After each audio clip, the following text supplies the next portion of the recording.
हाँ तो प्यारे बच्चों, आप सभी का फिर से एक बार स्वागत है हमारे प्यारे से YouTube channel physics by R Anu विश्व में। आज हम लोग पढ़ने वाले हैं अपने इस वीडियो में वैद्युत विभव। एक फिजिक्स में चैप्टर है जो कि फिजिक्स फर्स्ट का तीसरा लेसन है, वैद्युत विभव। तो आज हम लोग पढ़ने वाले हैं इकाई 3। क्या पढ़ने वाले हैं? इकाई, ये तो पहले से माना। आज हम लोग पढ़ने वाले हैं इकाई 3। चैप्टर का नाम क्या है? तो चैप्टर का नाम है वैद्युत विभव। चैप्टर का नाम क्या है? वैद्युत विभव है। ठीक है, तो इस चैप्टर में जो है सबसे पहला जो टॉपिक है अपना वो है वैद्युत विभव। सबसे पहला टॉपिक भी क्या है? वैद्युत विभव है। तो हमको इस चैप्टर में जो है वैद्युत विभव से ही शुरू करनी है, इसलिए हम लोग टॉपिक का नाम भी वैद्युत विभव है चैप्टर का, और उसके बाद हेडिंग भी अपनी सबसे पहला पॉइंट्स भी क्या है इसमें, वैद्युत विभव है। ठीक है, तो देखिए वैद्युत विभव एक प्रकार का जो है कार्य होता है। विद्युत विभव क्या होता है? एक प्रकार का कार्य होता है। कौन सा कार्य होता है यही चीज हमको डिफाइंड करना है। ठीक है, कौन सा कार्य होता है यही चीज हमको क्या करना है, डिफाइंड करना है। तो ये वो कार्य है जो एकांक धनावेश को वैद्युत क्षेत्र में लाने में किया जाता है। ठीक है, अब वैद्युत क्षेत्र में एकांक धन आवेश को लाने में जो कार्य करते हैं वही कार्य जिस बिंदु तक हम आवेश को लाए हैं उस बिंदु का क्या हो जाता है, वैद्युत विभव हो जाता है। ठीक है, एग्जाम्पल के लिए हम आपको बताएं तो ये पूरा जो है ये इतना एरिया क्या है आपका, मान लीजिए वैद्युत क्षेत्र है। ये इतना एरिया क्या है, वैद्युत क्षेत्र है। और अब आपको एक आवेश है जिसको इस वैद्युत क्षेत्र के अंदर इस बिंदु तक लाना है। ठीक है, तो अगर उस आवेश को आप इस बिंदु तक लाते हो तो जो कार्य करते हो उस एकांक धन परीक्षण आवेश को इस बिंदु तक लाने में, वही कार्य आपका क्या हो जाएगा, यहां पर वैद्युत विभव हो जाएगा। ठीक है, तो अब ध्यान से देखिए समस्या ये आती है कि वैद्युत विभव जो है वो क्या है, वो ऐसा कार्य है कि वैद्युत क्षेत्र के अंदर आवेश को लाने में कराना है जो कार्य किया जाएगा। ठीक है, प्रवेश कराने में भीतर। तब समस्या ये आती है कि वैद्युत क्षेत्र होगा कहां तक। ठीक है, हमने तो ये फार्मूला पढ़ा है कि क्यों है, इसके कारण जो है आर दूरी तक वैद्युत क्षेत्र होता है। अब वो आर दूरी कितनी होती है, अब ध्यान देखिए सूत्र आपने पढ़ा वैद्युत क्षेत्र का is equal to 1/4 pi epsilon not Q upon R square पढ़ा है। ठीक है, अब हम इस फार्मूले में इस आर की वैल्यू कितना भी अधिक से अधिक रख दें, भाई सीधी सी बात है, यहां से इज प्रोपोर्शनल टू 1/r² है, मैं मानता हूं। ठीक है, परंतु समस्या ये है कि इस फार्मूले में आर की कितनी भी अधिक से अधिक वैल्यू पुट क्यों ना कर दें, ठीक है, चाहे जितना ज्यादा से ज्यादा मान रख दें, ई का मान कभी जीरो नहीं होगा। ठीक, तो ई का मान जीरो करने के लिए मुझे करना क्या पड़ेगा, आर को ले जाना पड़ेगा कहां तक, अनंत तक। When r is equal to infinite then e is equal to 0। ठीक, जब हम यहाँ पे अनंत से किसी संख्या में भाग देंगे तो उसका मान कितना आएगा, जीरो हो जाएगा। किसी एक ही राशि का कोई एक फल है, आम है आपके पास एक, उसको अनंत छोटे छोटे टुकड़ों में काट दोगे तो उसका जो एक हिस्सा होगा ना वो जीरो के बराबर होगा। उसके होने ना होने का कोई मतलब नहीं है। ठीक है, तो इसीलिए जब r क्या हो जाएगा, अनंत हो जाएगा, तो वहां पे जो है वैद्युत क्षेत्र की तीव्रता क्या हो जाएगी, शून्य हो जाएगी, अर्थात वहां पे किसी बिंदु आवेश के कारण वैद्युत क्षेत्र नहीं होगा। और जब अब हमको वैद्युत क्षेत्र के अंदर आवेश को लाना है तो अनंत से लाना पड़ेगा। कहां से लाना पड़ेगा, अनंत से लाना पड़ेगा। तो इसलिए हम वैद्युत विभव को डिफाइंड कैसे करेंगे कि एकांक धन परीक्षण आवेश को कहां से, अनंत से वैद्युत क्षेत्र के भीतर लाने में जो कार्य किया जाता है उसी कार्य को, उस बिंदु का वैद्युत विभव कहते हैं। कौन से बिंदु का, जिस बिंदु पर हमने आवेश को ले आके रखा है। ठीक, तो वैद्युत विभव को डिफाइंड कैसे करेंगे, तो एकांक, एकांक धन परीक्षण आवेश को अनंत से, एकांक धन परीक्षण आवेश को अनंत से वैद्युत क्षेत्र के भीतर, के भीतर किसी बिंदु तक, किसी बिंदु तक लाने में किए गए कार्य को ही उस बिंदु का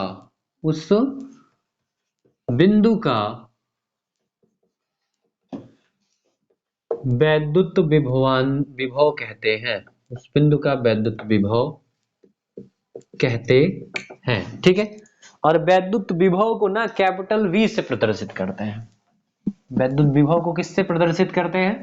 कैपिटल V से प्रदर्शित करते हैं। ठीक, तो कैपिटल V से प्रदर्शित करते हैं तो capital V is equal to हो जाएगा, मान लीजिए अनंत से उस बिंदु तक आप आवेश को लाने में W कार्य किए हो तो W बटे एकांक धन परीक्षण आवेश को लाए हो तो बटे में Q नाट कर देना है आपको।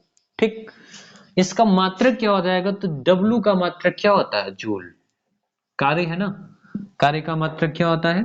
जूल प्रति आवेश का मात्रक जानते हो आप कूलाम होता है, कूलाम। ठीक है, या होता क्या है कि 1 जूल प्रति कूलाम जो है बराबर होता है 1 वोल्ट। बराबर कितना होता है?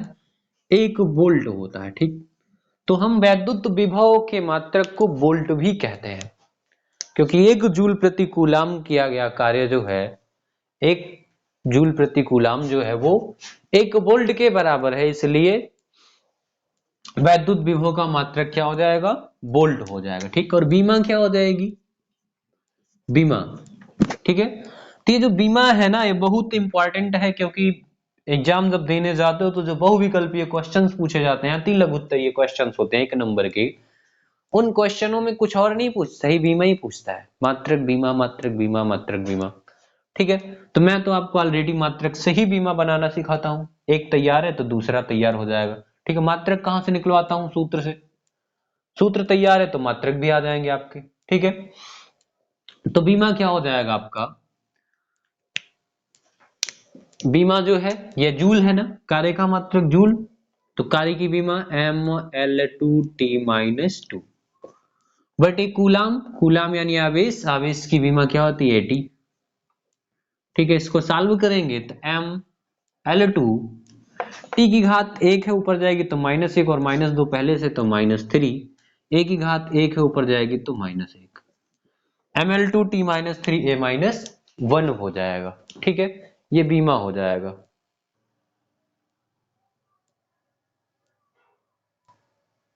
तो ये हो गया आपका वैद्युत विभव। ठीक है, अब हमको नेक्स्ट पढ़ना है वैद्युत विभवांतर किसको कहते हैं। ठीक है, क्या पढ़ना है? वैद्युत विभवांतर। ठीक है, वैद्युत विभवांतर क्या है? तो वैद्युत विभवांतर क्या है? ध्यान से देखिए, नाम क्या है? वैद्युत विभवांतर, विभव का अंतर। ठीक है, वैद्युत विभव का जो अंतर है वो वैद्युत विभवांतर है। ठीक है, तो विभव का अंतर है क्या चीज? इसको हम लोग ऐसे भी डिफाइन करते हैं कि किसी विद्युत परिपथ में किन्हीं 2 बिंदुओं के बीच वैद्युत विभवों का जो अंतर है उसी को विभवांतर कहते हैं। ठीक है, किसी वैद्युत परिपथ के किन्हीं 2 बिंदुओं के बीच विभवों का जो अंतर है उसे ही क्या कहते हैं? विभवांतर कहते हैं। ठीक, इसको ऐसे भी डिफाइन किया जाता है और ऐसे भी डिफाइंड किया जाता है। कैसे? दूसरी टाइप इसका क्या है? डेफिनेशन, सेकंड डेफिनेशन, कि वैद्युत क्षेत्र के अंदर हमने जब अनंत से आवेश को ला के किसी बिंदु पर रखा था, ठीक है, किसी बिंदु तक लाया था, जैसे क्यू नॉट आवेश को इस बिंदु पे ले आके रख दिया अनंत से वैद्युत क्षेत्र के अंदर। ठीक है, तो जो कार्य हुआ उस कार्य को क्या कहते हैं? वैद्युत विभव। अगर हम क्या करें, इस बिंदु को, इस आवेश को इस बिंदु से इस बिंदु तक वैद्युत क्षेत्र के अंदर ही गति कराएं, ठीक है, यदि हम विद्युत आवेश को वैद्युत क्षेत्र के भीतर ही किन्हीं 2 बिंदुओं के बीच क्या करें? गति कराएं, तो गति कराने में ना जो कार्य होगा, इस एकांक धन परीक्षण आवेश को 2 बिंदुओं के बीच गति कराने में जो कार्य होगा उसी कार्य को यहां पे बोलेंगे वैद्युत विभवांतर।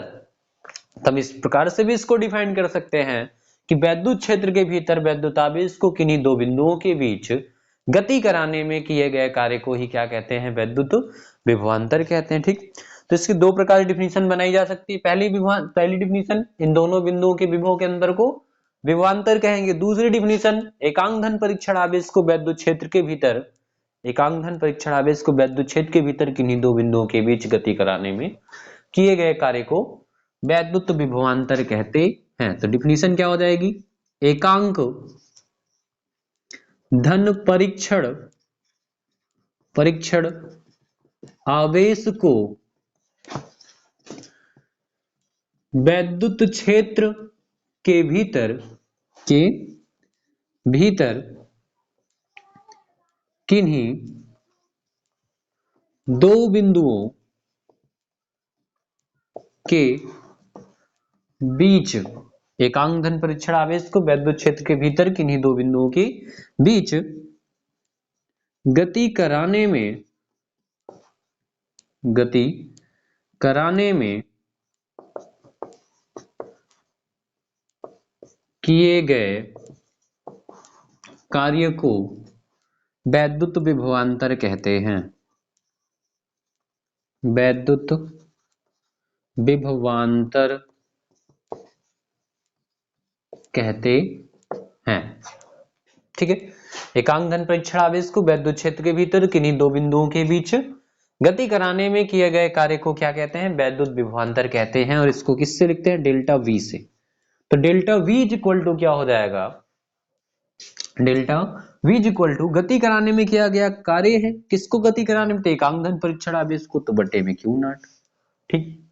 अच्छा, डब्ल्यू अपान क्यू नॉट क्या है, डब्ल्यू अपान क्यू नॉट विभव भी है ना, इसका मात्रक बोल्ट था तो इसका भी मात्रक क्या हो जाएगा, बोल्ट हो जाएगा। और उसकी जो बीमा है वही बीमा इसकी भी हो जाएगी, ठीक। एक बात और, डेल्टा भी विभव का अंतर ही है, ठीक है। तो इसको जरूरत पड़ने पर हम ऐसे भी कर सकते हैं क्या, V2 माइनस V1। जैसे इस बिंदु का आवेश कितना है, विभव कितना है, V2 है, इस बिंदु का विभव कितना है, V1 है, ठीक है। तो किन्हीं दो बिंदुओं के बीच आवेश को गति कराने में जो कार्य किए हैं उसको तो हम बोलेंगे ही वैद्युत विभवांतर, परंतु दोनों बिंदुओं के बीच विभव के अंतर को भी तो वैद्युत विभवांतर ही बोलेंगे। तो डेल्टा V बराबर हम V2 माइनस V1 भी लिख सकते हैं, और बराबर डेल्टा V बराबर W upon Q not volt, ठीक है। तो ये हो जाएगा वैद्युत विभवांतर का फार्मूला, ठीक है। जरूरत पड़ने पर V2 माइनस V1 का भी यूज करेंगे हम, जरूरत पड़ने पर delta V equal to W upon Q not का भी यूज कर लेंगे, ठीक है। तो ये हो गया वैद्युत विभव तथा वैद्युत विभवांतर के मात्रक, परिभाषा और बीमा, ठीक है। इसका आप ले लीजिए स्क्रीनशॉट, फिर हम चलते हैं आगे।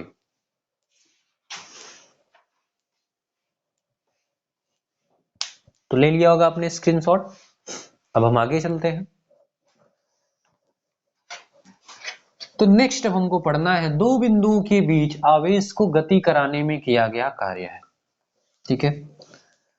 कितना कार्य करना पड़ेगा वो कैसे निकालेंगे। तो दो बिंदुओं के बीच आवेश को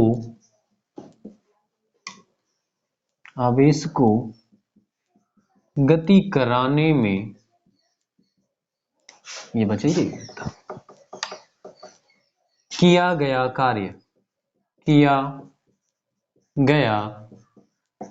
कार्य, ठीक। दो बिंदुओं के बीच आवेश को गति कराने में किया गया कार्य पढ़ना है हमको, ठीक है। तो कितना कार्य होता है, ध्यान से देखिए, हमने अभी अभी जस्ट पढ़ा ना, डेल्टा V बराबर W upon Q not, Q not भाग में इधर आएगा गुणे में, तो हमको मिलेगा W बराबर कितना हो जाएगा, एक काम करते हैं ऐसे कर लेते हैं, वैद्युत विभवांतर की डिफिनीशन से, की परिभाषा से हमको क्या मिला है, delta V is equal to W upon Q not, Q not भाग में इधर आएगा गुणे में, तो W इज इक्वल टू मिलेगा delta V into Q not, ठीक है। तो दो बिंदुओं के बीच जब आपको आवेश को गति कराना होगा तो कार्य कैसे निकालेंगे, दोनों बिंदुओं के बीच विभवांतर निकाल लेंगे, और उसके बाद जितना आवेश को गति कराया ना उस आवेश के परिमाण से गुणा कर देंगे, तो जो गुणनफल आएगा इन दोनों का वही का क्या है, दोनों बिंदुओं के बीच आवेश को गति कराने में किया गया कार्य है, इसको ऐसे डिफाइंड करेंगे, ठीक है, कि दो बिंदुओं के बीच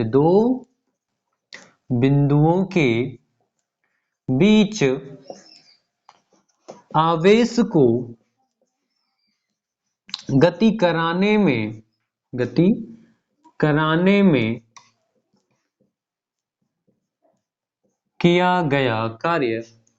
किया गया कार्य दो बिंदुओं के बीच आवेश को गति कराने में किया गया कार्य दोनों बिंदुओं के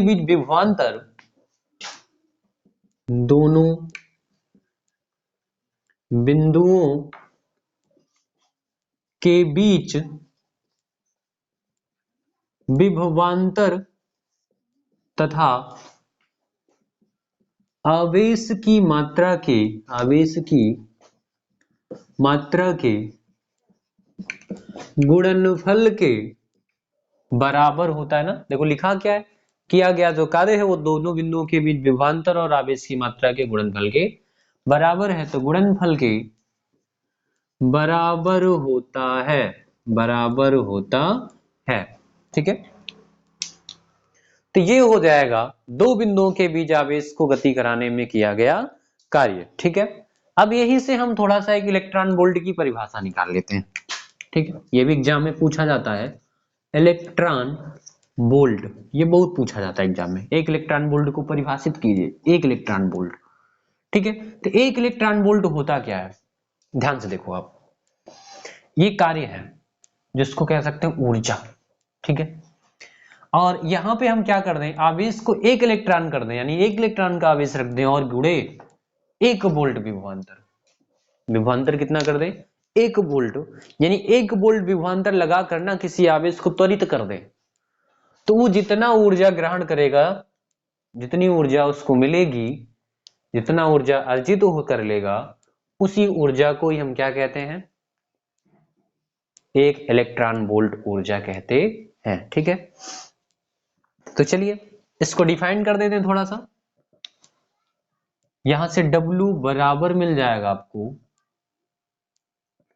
V कितना है, डेल्टा V, तो डेल्टा V कितना कर देगा आपको, 1 वोल्ट। माना delta V is equal to 1 volt and Q is equal to E 1E, ठीक है। पुट कीजिए जरा, तो यहां पे मिलेगा क्या आपको, W बराबर 1E का मतलब समझ रहे हो ना, 1.6 गुणे 10 की घात -19 कूलाम होता है, ठीक है। तो यहां से W बराबर डेल्टा V की वैल्यू 1 गुणे 1.6 गुणे 10 की घात -19, हल करेंगे तो क्या मिलेगा आपको, W बराबर, अच्छा यहाँ पे क्या किया आपने, एक इलेक्ट्रॉन और 1 वोल्ट से मल्टीप्लाई किया ना, एक इलेक्ट्रॉन के आवेश में आपने 1 वोल्ट से मल्टीप्लाई किया है, तो इलेक्ट्रॉन वोल्ट में लिखा जाएगा, किस में लिखा जाएगा, ईबी, इलेक्ट्रॉन वोल्ट में, ठीक है। तो W बराबर क्या मिलेगा आपको, 1.6 करना में 1.6 गुणे 10 की घात -19 इलेक्ट्रॉन वोल्ट, ठीक है। ये क्या हो गया, गड़बड़ हो जा रहा है, इलेक्ट्रॉन वोल्ट नहीं है, ठीक है। W का मान आया है तो जूल में होता है ना कार्य, इतना जूल, ठीक है।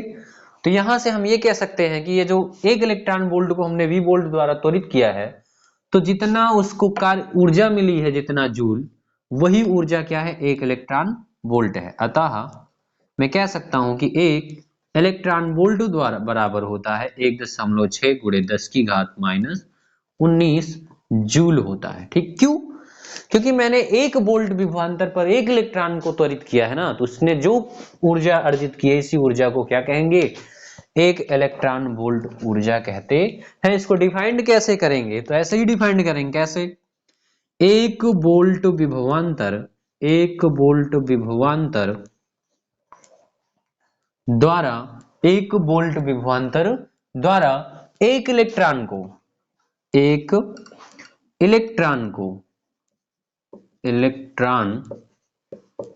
को त्वरित करने पर इलेक्ट्रॉन द्वारा अर्जित ऊर्जा एक इलेक्ट्रॉन वोल्ट होती है, एक इलेक्ट्रॉन वोल्ट होती है। और इसका मान कितना है? तो एक इलेक्ट्रॉन वोल्ट बराबर 1.6 गुणे 10 की घात -19 जूल होता है। ठीक है, ये हो गया आपका एक इलेक्ट्रॉन वोल्ट। ठीक है, अब अगर हम ये पता करें, चलो इसको स्क्रीनशॉट ले लो, फिर आगे बताते हैं आपको। ठीक है, स्क्रीनशॉट ले लीजिए।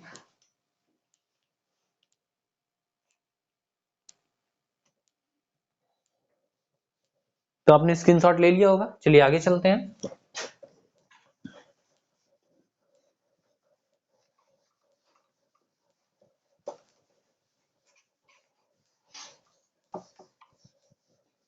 अब यहां से देखिए इस सूत्र से, ठीक है,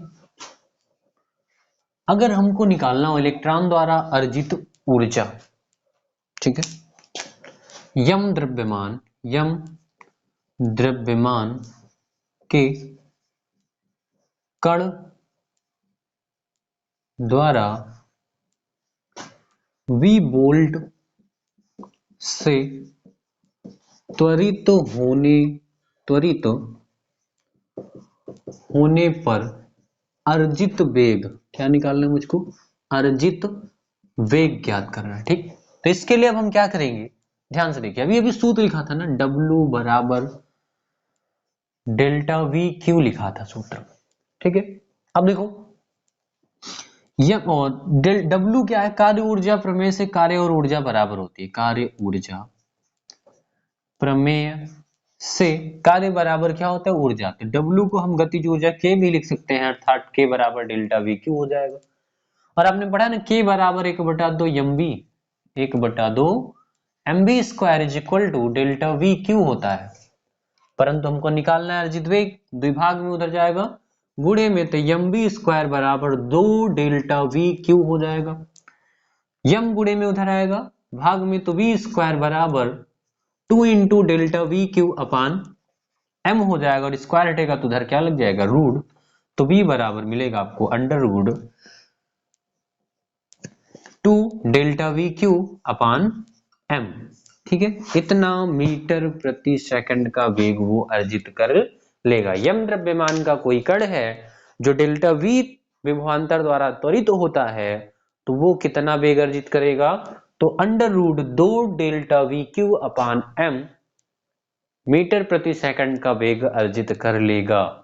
ठीक है, तो चलिए फिर आगे चला जाए। अब आगे हमको पढ़ना है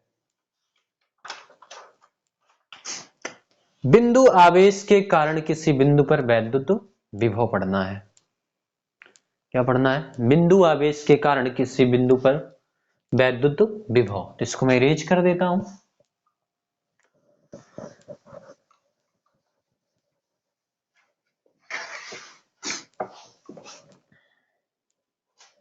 तो चलिए पढ़ना है हम लोगों को, बिंदु आवेश के कारण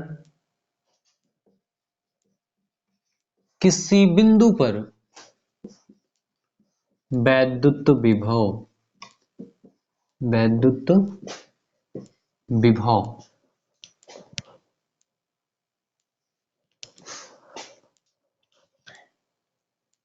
बिंदु आवेश के कारण किसी बिंदु पर वैद्युत विभव पढ़ना है हम लोगों को। ठीक है, अब ध्यान देखिए, एक बिंदु आवेश आपके पास ये है, ठीक है, जिसका कितना आवेश क्या है? Q कूलाम का। अब इसके द्वारा यहां R दूरी पर एक बिंदु है, कितनी दूरी पर है? R दूरी पर एक बिंदु P है, जहां पे आपको वैद्युत विभव ज्ञात करना है। ठीक है, तो अब आपको पता है ना, इसका जो वैद्युत क्षेत्र है वो फैला होगा अनंत से थोड़ा पहले तक, तो हमको अनंत से आवेश को लाना पड़ेगा इस बिंदु तक, तब पता चल पाएगा कि इस बिंदु पर वैद्युत विभव कितना है, क्योंकि विभव निकालने के लिए हमको तो वैद्युत क्षेत्र के भीतर अनंत से ही आवेश को लाना पड़ता है।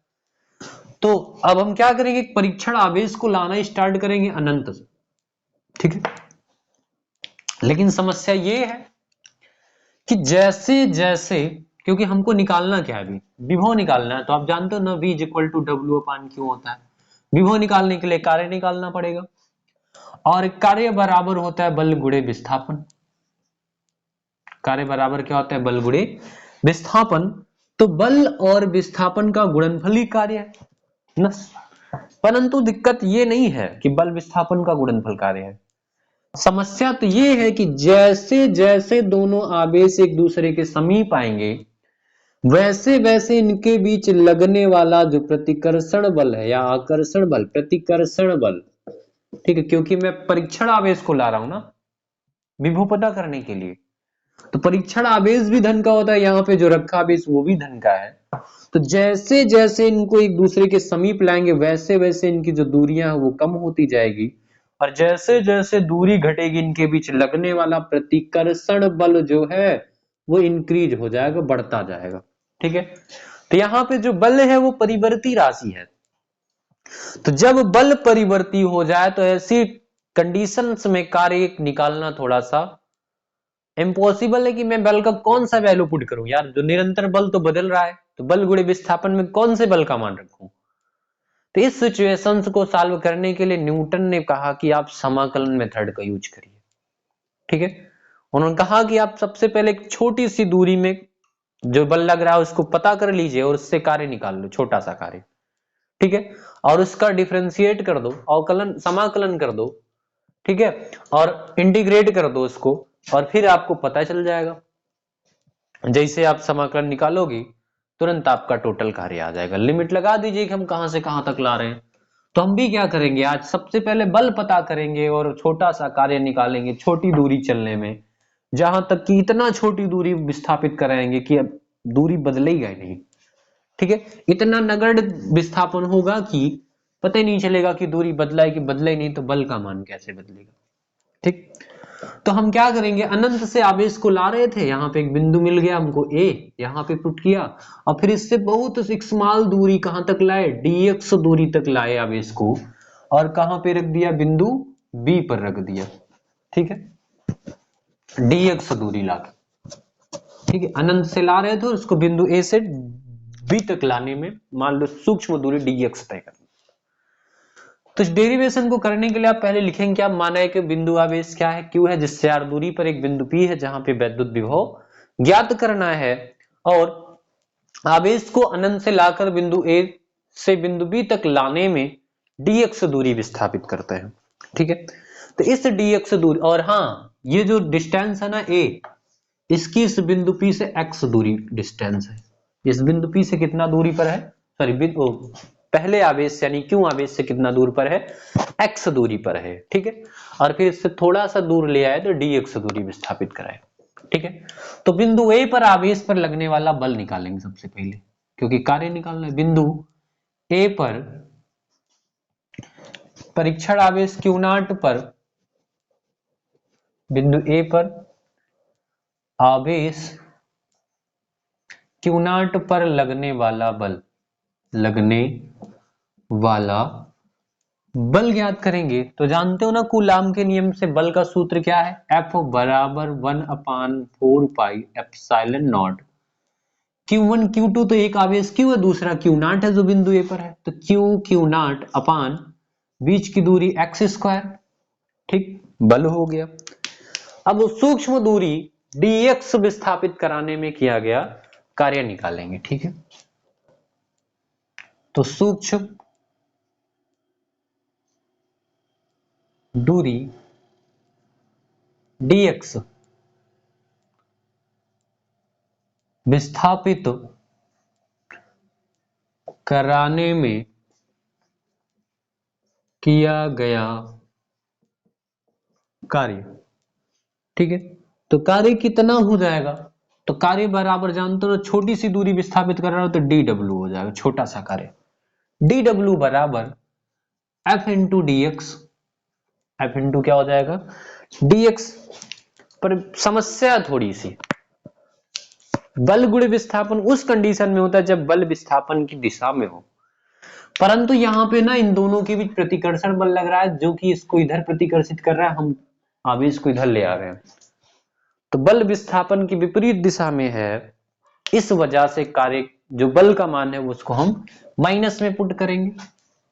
ठीक है, तो डी डब्ल्यू बराबर एफ की वैल्यू क्या है 1/4 pi epsilon not Q not upon X square, वो भी माइनस में, इंटू डी एक्स हो जाएगा। ठीक, आगे चलेंगे तो इधर का डी हटाएंगे तो उधर इंटीग्रेशन लग जाएगा, तो डब्ल्यू बराबर मिलेगा आपको इंटीग्रेशन कहां से कहां तक ला रहे हो आप,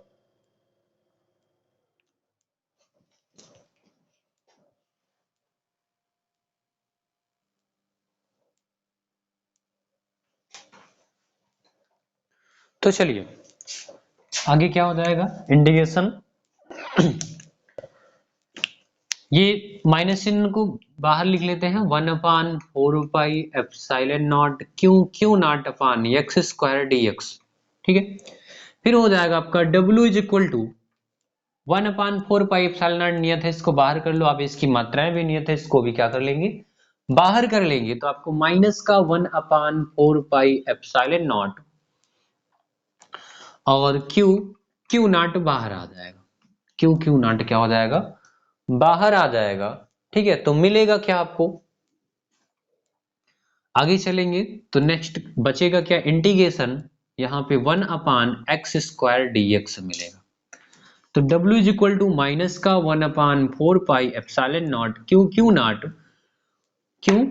नॉट, ये एक्स स्क्वायर है ना, ऊपर जाएगा तो इसकी घात -2 हो जाएगी, तो इंटीग्रेशन x की घात -2 dx। एक चीज तो भूल गया, लिमिट लगाना तो भूल ही गया।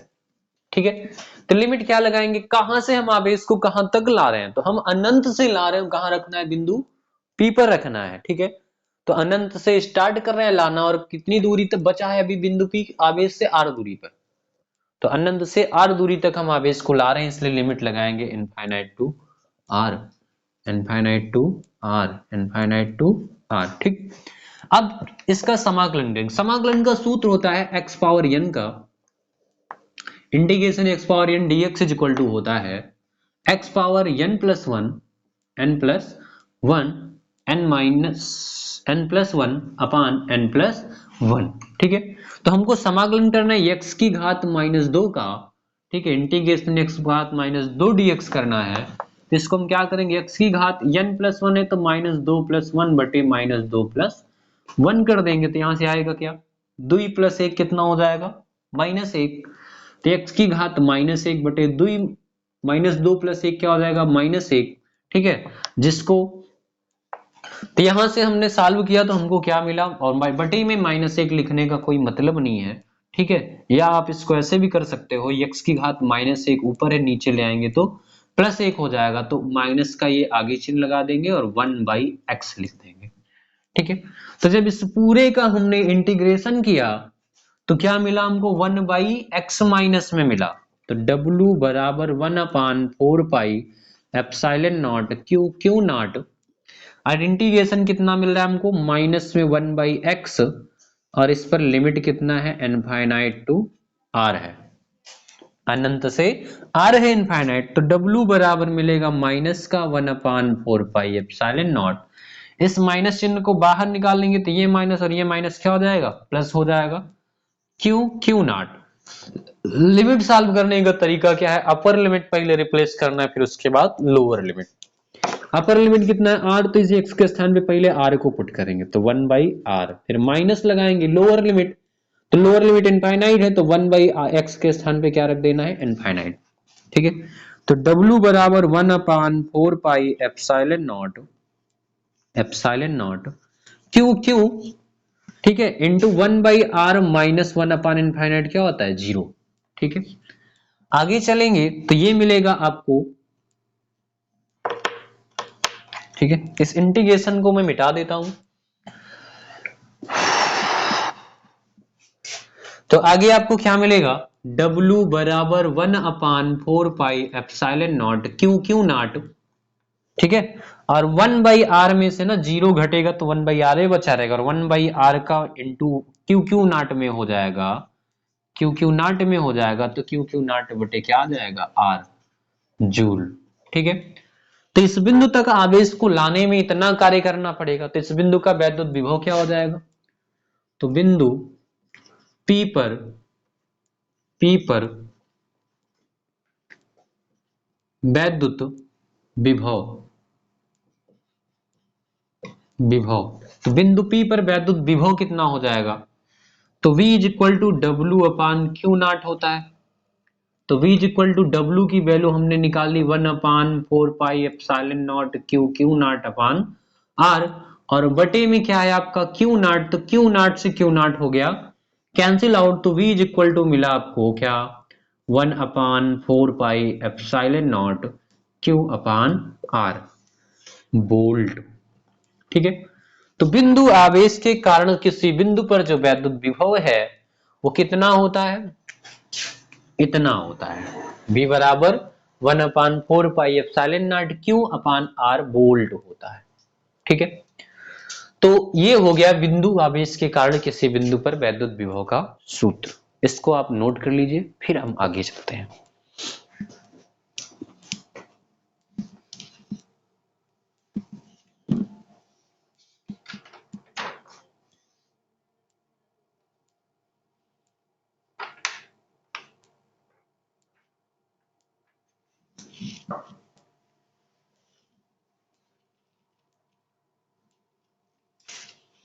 तो आपने स्क्रीनशॉट ले लिया होगा। फिर चलिए आगे चलते हैं। अब हम लोगों को पढ़ना है वैद्युत द्विध्रुव के कारण वैद्युत विभव। ठीक है, तो जैसा हमने वैद्युत द्विध्रुव के कारण आपको वैद्युत क्षेत्र की तीव्रता बताई थी, वैसे ही वैद्युत द्विध्रुव के कारण वैद्युत विभव का सूत्र निकालना है आपको।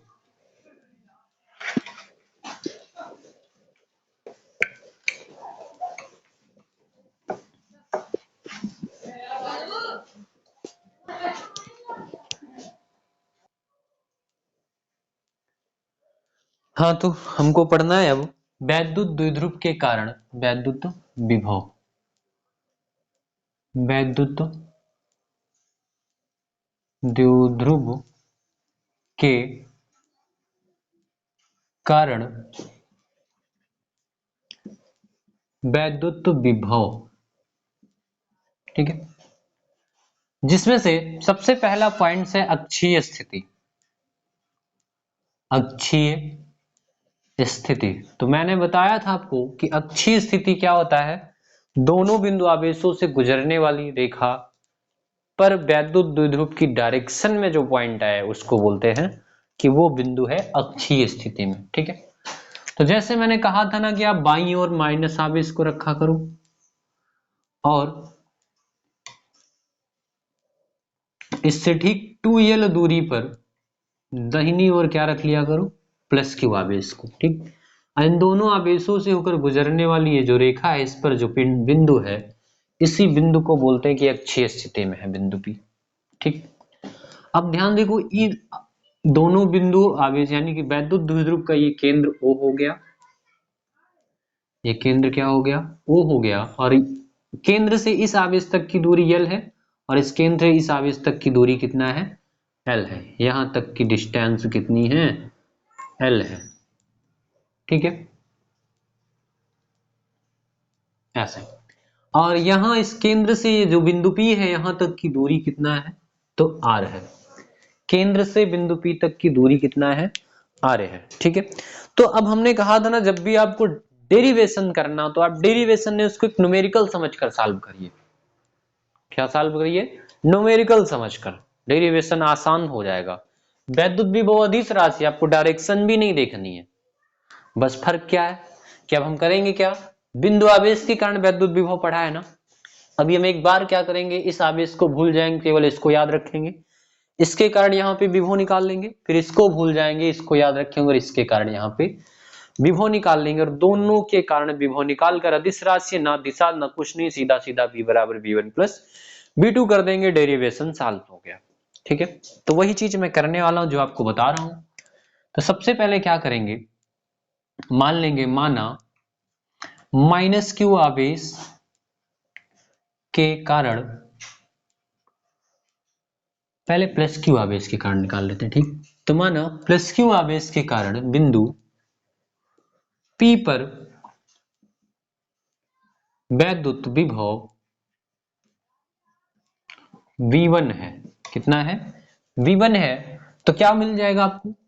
इसके कारण निकाल लेंगे, इस प्लस क्यू आवेश के कारण यहाँ पे विभव निकालेंगे। तो बिंदु आवेश के कारण विभव का सूत्र क्या है, V1 बराबर 1/4 pi epsilon not Q upon R होता है ना। तो आवेश की मात्रा प्लस क्यू है तो यहाँ पे प्लस क्यू पुट कर दिया, और यहां से यहां तक की दूरी, तो यहां से लेकर यहां तक आर है और ये इतना यल है, तो इस आर में से इस यल को घटा देंगे, जो बचेगा आर माइनस यल, वही हो जाएगा प्लस क्यू से बिंदु पी तक की दूरी। तो प्लस क्यू से बिंदु पी तक की दूरी कितना हो जाएगा, R minus L, R minus L हो जाएगा। ठीक है, तो ये हो जाएगा आपका V1 की वैल्यू, ये क्या हो जाएगा आपका V1 की वैल्यू हो जाएगी। अब हम क्या करेंगे, अब हम जो है अगले वाले के कारण निकाल लेंगे।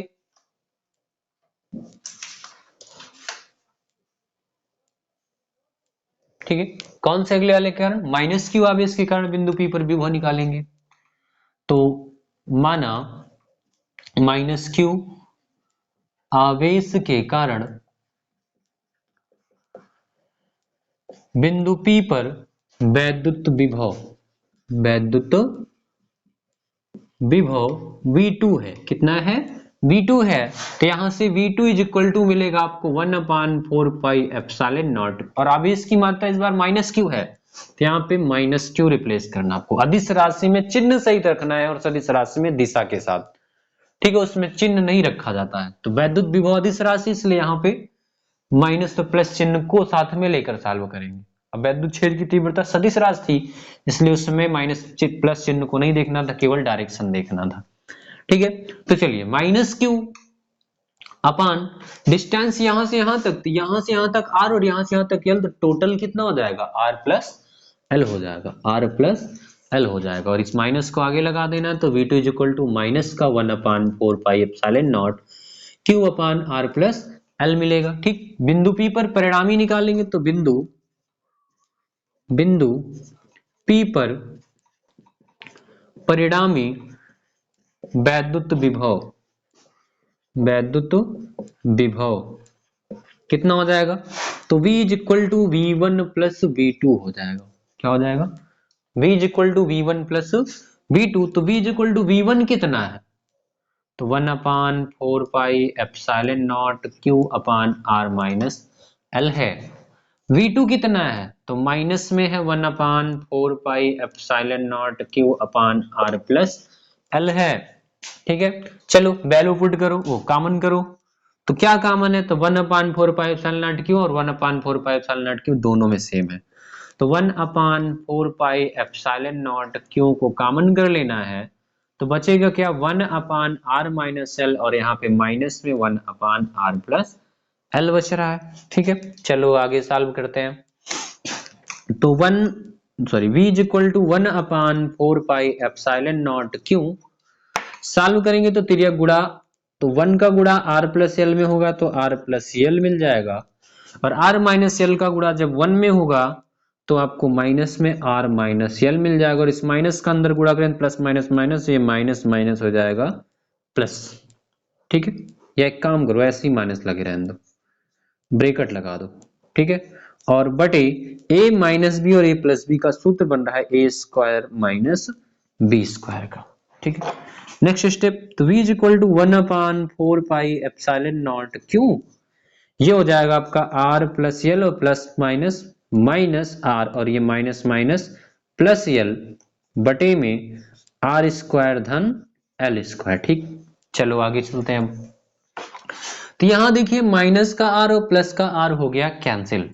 ठीक, तो बचा क्या आपके पास, v is equal to 1/4 pi epsilon not q into l धन एल 2l बटे आर स्क्वायर प्लस, ये r square minus L square है, r square minus L square. ठीक, आगे चलेंगे तो आपको क्या मिलेगा, तो v इज इक्वल टू मिल जाएगा 1/4 पाई एप्सिलॉन नॉट 2l का गुणा q में करोगे तो 2ql, और 2ql किसके बराबर होता है, p के, तो p बटे are square minus L square हो जाएगा। ठीक, जहां ये एल स्क्वायर ना बहुत छोटा सा होता है, तो आर की तुलना में बहुत छोटा है, तो जहां L square it's very very less than R square की तुलना में, ठीक है, फ्रॉम आर स्क्वायर। तो जब एल जो स्क्वायर आर स्क्वायर तुलना में बहुत छोटा है, अतः अब हम क्या करेंगे, एल स्क्वायर को छोड़ देंगे, को छोड़ने पर, तो जब हम इसको छोड़ देंगे तो हमको मिलेगा v बराबर 1/4 pi epsilon not p upon R square, ठीक है, बोल्ड। ये हो जाएगा वैद्युत द्विध्रुव के कारण किसी बिंदु पर अक्षीय स्थिति में वैद्युत विभव का फार्मूला, ठीक है। तो इसका भी स्क्रीनशॉट ले लीजिए, फिर हम पढ़ेंगे निरक्षीय स्थिति।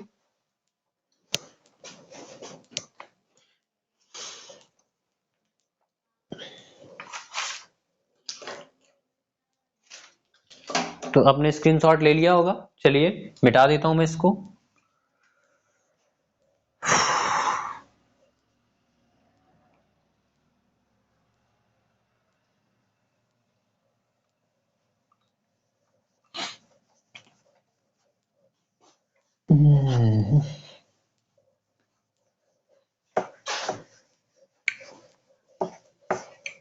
अब आपको पढ़ना है निरक्षीय स्थिति। तो नंबर 2 पॉइंट हो जाएगा आपका निरक्षीय स्थिति, ठीक है। तो निरक्षीय स्थिति क्या है, अब ध्यान देखेंगे निरक्षीय स्थिति होता क्या है। तो निरक्षीय स्थिति मैंने बताया था ना कि वैद्युत द्विध्रुव के केंद्र से अक्ष के अभिलंबवत कोई बिंदु जो है, अभिलंबवत दूरी पर कोई बिंदु हो, तो ऐसी कंडीशंस को बोलते हैं निरक्षीय स्थिति। तो मैंने कहा ना अभी अभी जस्ट माइनस आवेश को इधर रखना है और प्लस आवेश को दाहिने हाथ की तरफ, ठीक है, और ये हो गया दोनों को मिलाने वाली रेखा, और ये हो गया इसका केंद्र O। इस आवेश से केंद्र तक की दूरी कितना है L, और इस आवेश से भी केंद्र तक की दूरी L है, और इससे ठीक R दूरी पर एक बिंदु यहाँ पे है P, ठीक है, जो कि निरक्षीय स्थिति में, क्योंकि इसकी डायरेक्शन उधर होती है और उसके साथ ये लंबवत 90 डिग्री के कोण पर है केंद्र से, तो ये निरक्षीय स्थिति हो जाएगा, ठीक। अब हमको इस आवेश के कारण जो है बिंदु P पर विभव निकालना है, और इस आवेश के कारण भी क्या निकालना है, बिंदु P पर विभव निकालना है, ठीक है। और ये R ये L, तो ये क्या हो जाएगा, लंब आधार, ये कर्ण, तो कर्ण बराबर अंडर रूट लंब स्क्वायर धन आधार स्क्वायर, तो अंडर रूट L स्क्वायर धन R स्क्वायर, या R स्क्वायर धन L स्क्वायर हो जाएगा, ठीक। उसी प्रकार से इधर भी अंडर रूट R स्क्वायर धन L स्क्वायर। फिर मैंने कहा ना डेरिवेशन को डेरिवेशन नहीं आ जाए सवाल सॉल्व कीजिए, तो उसके लिए क्या करना है आपको, इसके कारण यहाँ पे विभव और इसके कारण यहाँ पे विभव निकाल के जोड़ देना, हो गया सॉल्व, ठीक है। तो चलिए निकालेंगे, माइनस क्यू मान लेंगे, ऐसे माना माइनस क्यू आवेश के कारण बिंदु P पर वैद्युत विभव, वैद्युत विभव V1 है, ठीक है। तो V1 बराबर हो जाएगा 1/4 पाई एप्सिलॉन नॉट आवेश की मात्रा माइनस क्यू बटे बीच की दूरी R square plus L square root में, under root R square plus L square, minus को बाहर कर लीजिए तो V equal to minus 1/4 pi epsilon not Q upon under root R square plus L square हो जाएगा, ठीक है। ये V1 हो गया आपका, ठीक।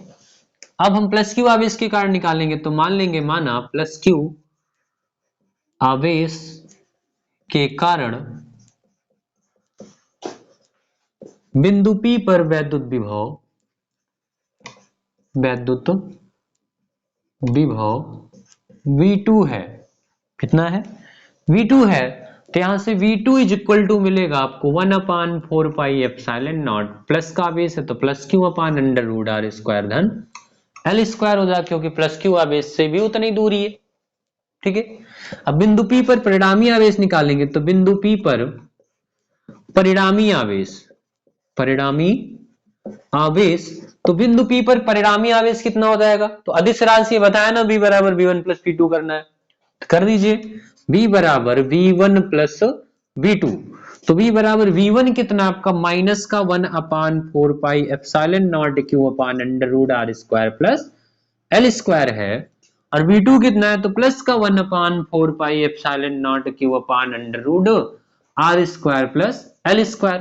ये पूरा प्लस में पूरा माइनस में पूरे में से पूरा घट के कितना आ गया, V बराबर जीरो वोल्ट, अर्थात निरक्षीय स्थिति में किसी बिंदु पर वैद्युत विभव कितना होता है? 0 वोल्ट होता है। ठीक है, इतना सब कुछ किए कराए और आया क्या? 0 वोल्ट। ठीक है, तो इसका भी स्क्रीनशॉट ले लीजिए, तब तक मैं मार्कर में थोड़ा सा इंक डाल लेता हूं।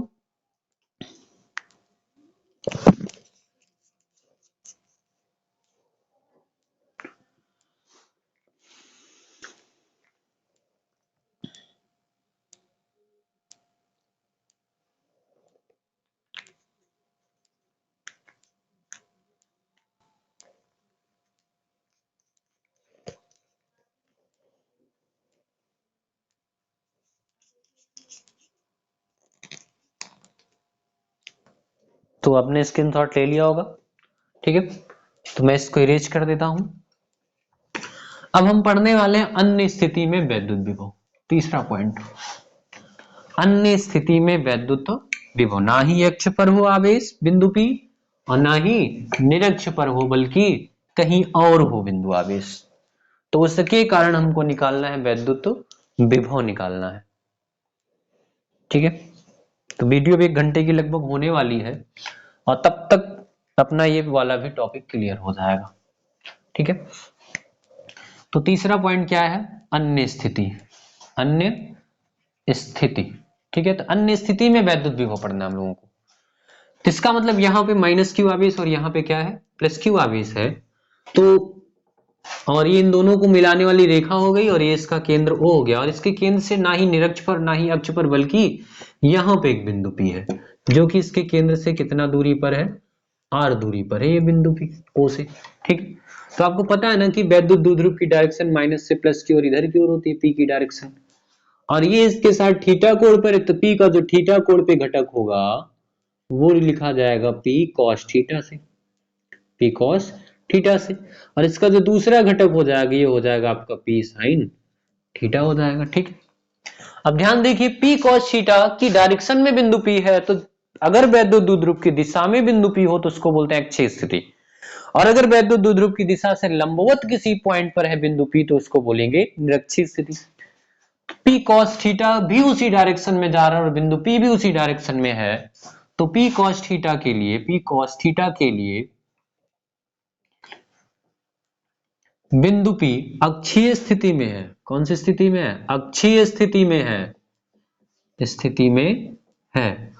ठीक है, तो जब P cos थीटा के लिए बिंदु P अक्षीय स्थिति में है तो हम इसके लिए अक्षीय स्थिति का फार्मूला पुट करेंगे, और अक्षीय स्थिति का फार्मूला आपने अभी अभी पढ़ा ना, 1/4 pi epsilon not P upon R square, यही तो पढ़ा ना।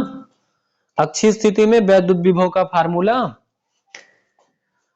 1/4 pi epsilon not P upon R square. ठीक है, चलो फिर आगे चलते हैं, सॉल्व करते हैं हम। और इस बार अपने पास क्या हो जाएगा? इसके अक्षीय स्थिति में है तो इसके लिए वैद्युत विभव कितना हो जाएगा? V1 बराबर 1/4 pi epsilon not, 1/4 pi epsilon not हो जाएगा। ठीक है, और मिलेगा क्या आपको? P अपान R स्क्वायर होता है, परंतु यहाँ P के साथ cos थीटा है तो P cos theta upon R square हो जाएगा। ठीक, इसी प्रकार से देखेंगे P sin थीटा के लिए, P sin थीटा के लिए बिंदु P कौन सी स्थिति में आ रहा है? तो ध्यान से देखो, P sin थीटा इधर इससे ठीक 90 डिग्री के कोण पर है बिंदु P, तो इसके लिए निरक्षीय स्थिति में है। ठीक है, तो P sin थीटा के लिए बिंदु P निरक्षीय स्थिति में है। ठीक है, तो यहां से V2 बराबर आपको क्या मिल जाएगा? 0 मिल जाएगा, क्योंकि निरक्षीय स्थिति में वैद्युत विभव कितना होता है? 0 होता है।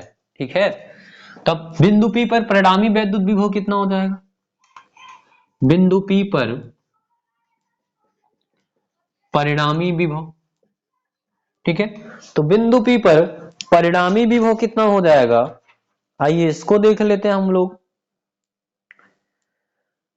तो बिंदु P पर जो परिणामी विभव होगा, ध्यान से देखिए क्या मिलेगा आपको? V बराबर, ऐसी कंडीशन में यूज करते हैं हम लोग, V बराबर under root V1 square plus V2 square. ठीक है, तो v बराबर अंडर रूट v1 की वैल्यू कितनी है 1/4 pi epsilon not p cos theta upon r square का स्क्वायर प्लस b2 की वैल्यू कितनी है 0 का स्क्वायर, 0 का स्क्वायर 0 0 ऐड करेंगे इतना ही आएगा। तो v बराबर मिलेगा under root 1/4 pi epsilon not p cos theta upon r square का स्क्वायर। अच्छा स्क्वायर से इसकी करनी कैंसिल, तो v बराबर आ गया आपका 1/4 pi epsilon not p cos theta upon r square. ठीक है, ये हो जाएगा आपका अन्य स्थिति के लिए वैद्युत विभव का फार्मूला। और इसमें कुछ विशेष स्थिति है, थोड़ा सा उसको भी देख लेते हैं। विशेष स्थिति, विशेष स्थिति, तो विशेष स्थिति क्या है, यदि थीटा क्या हो जाए, यदि थीटा बराबर 0 डिग्री हो तो क्या करेंगे, v बराबर 1/4 पाई एप्सिलॉन नॉट और p cos 0 लग देंगे और क्या करेंगे cos 0 बटे r स्क्वायर, और cos 0 की वैल्यू 1 होती है ना, तो v बराबर क्या मिलेगा आपको 1/4 पाई एप्सिलॉन नॉट, 1 गुणे p करोगे तो p अपान r स्क्वायर वोल्ट हो जाएगा। ठीक है, जो कि अक्षीय स्थिति का फार्मूला है। ठीक है, दूसरी कंडीशन, यदि थीटा बराबर कितना हो 90 डिग्री हो, ठीक है, तब क्या करेंगे, जब थीटा 90 डिग्री हो तो v बराबर 1/4 pi epsilon not p cos 90 upon r square. अच्छा cos 90 की वैल्यू क्या होती है 0, 0 से गुणा करोगे पूरा क्या हो जाएगा 0, v बराबर 0, निरक्षीय स्थिति के लिए हो गया।